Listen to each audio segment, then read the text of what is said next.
ఉంటుంది. అడ్మిషన్స్ పాఠశాలలు, ప్రభుత్వ పాఠశాలలు అడ్మిషన్స్ పెంచాలన్న ఆలోచనతో కూడా ఈ కార్యక్రమాన్ని తీసుకోవడం జరిగింది. ఇలా ఫలితాల విషయానికి వస్తే గౌరవ కలెక్టర్ గారు చెప్పినట్టు గతంలో ఉత్తమ ఫలితాలు ప్రభుత్వ పాఠశాల ద్వారా మాత్రమే వచ్చినాయి. మనం ఎక్కడ కూడా ప్రభుత్వ పాఠశాల 1, 1, 1, 2, 2, 3, 3 ర్యాంకుల కోసం పనిచేసే పాఠశాలలు ప్రభుత్వ పాఠశాలలు కాదు. ప్రభుత్వ పాఠశాలలో చదువుకున్న విద్యార్థుల యొక్క చదువు సమాజానికి అందించాలి, దేశానికి ఉపయోగపడాలని చెప్పి ఒక లక్ష్యంతో ఒక ఆదర్శంగా ముందుకుపోయేటువంటి ప్రయత్నం మనం చేస్తా ఉన్నాం. ఇవాళ మనం వేదిక పెద్దలే మనకు నిలువెత్తు ఉదాహరణ. ఇవాళ మన గౌరవ కలెక్టర్ గారు ఇలా ఒరిస్సా నుంచి వచ్చి వారు అసిస్టెంట్ ప్రొఫెసర్ గా జాబ్ చేస్తూ కష్టపడి సివిల్స్ ప్రిపేర్ అయ్యి వాళ్ళ కలెక్టర్ గా వచ్చినంటే నిజంగా ప్రజల యొక్క మనస్తత్వాలు తెలిసినటువంటి వ్యక్తి కాబట్టి వాళ్ళ కరీంనగర్ జిల్లాను అన్నింటిలో ముందుకు తీసుకునే ప్రయత్నం చేస్తున్నటువంటి గౌరవ జిల్లా కలెక్టర్ గారే నేటి ఈ బాలికలు బాలలు అందరూ కూడా ఒక రోల్ మోడల్ కలెక్టర్ గారు. వారు చెప్పడమే కాదు ఆచరణలో చేసి చూపిస్తున్న గొప్ప అధికారి గౌరవ కలెక్టర్ గారు. అదేవిధంగా సిపి గారు ఇలా బీహార్ నుంచి వచ్చి అనేక ఒడిదుడులు ఎదుర్కొని మెకానికల్ ఇంజనీర్ చేసి తప్పకుండా నేను కూడా కష్టపడి పనిచేయాలి అని చెప్పి సమాజాన్ని సేవ చేయాలని చెప్పి ఇవాళ ఐపీఎస్ గా సెలెక్ట్ అయ్యి వాళ్ళ సిపిగా మనకు వచ్చారు.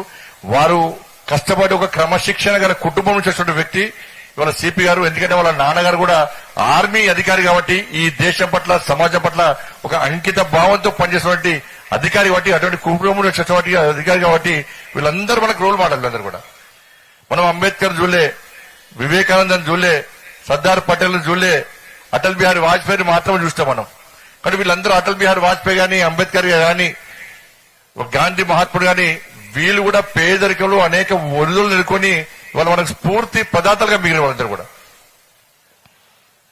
వాళ్ళ అంబేద్కర్ గారి చరిత్ర తెలుసు. సమాజం చిన్న చూపు చూసినప్పుడు కూడా, అంటరాను చూసినప్పుడు కూడా ఎలాంటి వసతులు లేని పరిస్థితుల్లో, ఎలాంటి సౌకర్యాలు లేని పరిస్థితుల్లో సమాజం చీదరించుకునేటువంటి ప్రయత్నం చేస్తున్న పరిస్థితుల్లో ఎక్కడ వెనుకడు చేయకుండా ఇవాళ మనందరికీ స్ఫూర్తి పదార్థంగా ఒక ఆదర్శ మూర్తిగా నిలిచినటువంటి గొప్ప వ్యక్తి బాబాసాహెబ్ అంబేద్కర్. ఇవాళ మీ అందరికీ సమస్యలు తీర్చడానికి ఆ అంబేద్కర్ స్ఫూర్తిగా తీసుకొని పాల్గొన్నటువంటి మోడీ గారు మీకున్నారు. ఇలా నేటి విద్యార్థులు సమస్యలు తీర్చడానికి, మీకు ఎలాంటి కష్టాలు లేకుండా మీ అందరిని చూసుకోవడానికి నరేంద్ర మోడీ గారు ఉన్నారు. కానీ మా కాలంలో నరేంద్ర మోడీ గారు లేరు మాకు, అందుకే ఇబ్బందులు పడ్డం. మీ ఇబ్బందులు తీర్చడానికి మాత్రం నరేంద్ర మోడీ గారు ఉన్నారు. ఇందులో విద్య పట్ల ప్రత్యేకమైన శ్రద్ధ వహిస్తున్న వ్యక్తి నరేంద్ర మోడీ గారు. ఇలా గత ప్రభుత్వాలు వాళ్ళ కేవలం విద్యకు 68,000 lakhs 68,000 lakhs మాత్రమే 68,000 కోట్ల రూపాయలు మాత్రమే ఇవాళ విద్యకు కేటాయిస్తే ఇవాళ నరేంద్ర మోడీ గారి ప్రభుత్వం, కేంద్ర ప్రభుత్వం 128,000 కోట్ల రూపాయలను ఇవాళ విద్యకు కేటాయించి విద్య పట్ల ఏ విధంగా శ్రద్ధ వహిస్తుందో ఇవాళ కేంద్రీయ విద్యాలయాలు గాని, సైనిక స్కూల్స్ గాని, నవోదయ పాఠశాలలు గాని, ఏకలవ్య పాఠశాలలు గాని అన్ని సౌకర్యాలతో ఒక మంచి విద్యను అందిస్తున్నటువంటి ప్రభుత్వం మన కేంద్ర ప్రభుత్వం. కానీ ఇటువంటి పరిస్థితుల్లో మనందరం కూడా వాటిని ఉపయోగించుకోవాల్సిన అవసరం ఉంది. ఇలా విద్యను అభ్యసించడం, స్థానిక భాష ద్వారా విద్యను అందించడం, పాఠశాల నిర్వహణ అంతా కూడా రాష్ట్ర ప్రభుత్వాల పరిధిలో ఉన్నప్పుడు కూడా వాళ్ళ జాతీయ విద్యా విధానం విషయంలో చట్టాన్ని తీసుకొచ్చి ఇలా ప్రజల్లో పడ్డ విద్యార్థుల పట్ల అంకిత భావంతో పనిచేసే ఒక మంచి ఆలోచన కల్పించాలనే ఉద్దేశంతో నరేంద్ర మోడీ గారి ప్రభుత్వం కష్టపడి పనిచేస్తున్న విషయాన్ని మనం గుర్తుంచుకోవాల్సిన అవసరం ఉంది. అందుకే మీరు విద్యార్థులందరూ కూడా ఇవాళ సైకిల్ ఇవ్వడం ముఖ్యం కాదు. ఈ సైకిల్ దేనికోసం ఇస్తున్నామంటే మీరు కష్టపడి చదువుతారు. ప్రభుత్వ పాఠశాల విద్యార్థులు తలుచుకుంటే ఏ విధంగా ర్యాంక్స్ వస్తాయి, ఏ విధంగా ఉత్తీర్ణ శాతం పెరుగుతుందని చెప్పి ఒక లక్ష్యంతో పనిచేయాలని చెప్పి ఉద్దేశంతో మాత్రమే వాళ్ళ సైకిల్ ఇస్తున్నాం. మీరు కష్టపడి వాళ్ళ 10th, ఇంటర్, డిగ్రీ అనేది చాలా ముఖ్యమైనటువంటి పరిస్థితులు అవన్నీ కూడా. అటువంటి పరిస్థితుల్లో మనందరం కష్టపడి పనిచేయాలి, చదవాలి. మనందరూ కూడా మీరు కష్టపడి తల దించుకొని మీ పుస్తకాలు చదివితే భవిష్యత్తులో తలెత్తుకొని సగర్వంగా తిరిగేటువంటి పరిస్థితి మీకు వస్తుంది. దాన్ని మనం గుర్తుంచుకోవాలి.